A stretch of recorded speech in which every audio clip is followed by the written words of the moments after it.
Кальмардағы ведущиймен 333 ойыншы бір фильмде.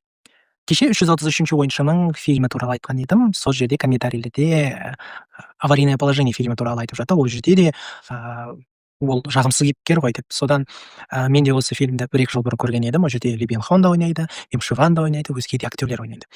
Бұл жерде үлкен вирус орын алады. Бір детективтің әйелі сондай вирустан қатты ауырып жатады.